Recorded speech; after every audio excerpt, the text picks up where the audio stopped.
Hello everyone, welcome to my YouTube channel Knowlegebox and Cooking. Today I'm going to explain the lesson Watchman of the Lake written by R.K. Narayan. If you are watching my video for the first time, don't forget to follow and subscribe. Let's start the lesson. The play Watchman of the Lake by R.K. Narayan refers to watchmen who was instrumental in the lake coming into being. The one act play which has 5 scenes unfolds before us the saga of Mara, who against stiff opposition ensured that the lake came into being and sacrificed himself to ensure that the lake did not overflow its bank, destroying the old capital of the king who had constructed the lake. The first scene depicts road builders carrying out the village headman's directions. The village headman, who is impolite to all of the employees, tells them frequently that the road must be completed by a day of the king's arrival. When he observes a group of workers laughing, he inquires as to why. He insists to learn that Mara is hiding behind a rock, the source of their laughing. The headmaster directs his employees to pursue Mara. When Mara is brought to him, he scolds him for distracting the employees and reminds him that he had constantly requested Mara to stay away from the workers and the king when they went that way. When Mara disobeys, he commands one of his workers, Bhima, who is as massive as a giant, to tie Mara up and confine him to a cell. Even when Mara informs him that he wishes to alert the king of a dream in which he saw the goddess, the headman refuses to budge. Bhima is warned by the headman not to listen to Mara's prattle. The king is seen passing the way in scene 2. However, Mara suddenly leaps from a tree and presents the king with the vision and words of the goddess from his dream.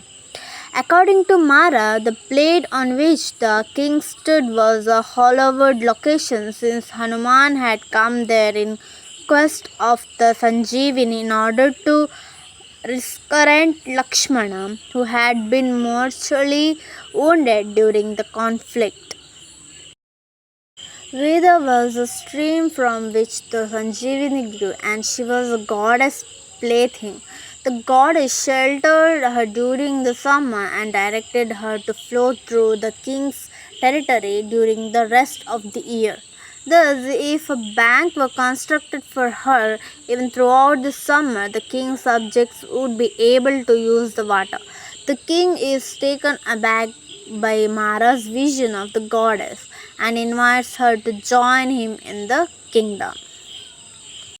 In scene 3, we find that a massive tank has already been constructed for the river Veda, and Mara has been entrusted with the responsibility of looking after the lake.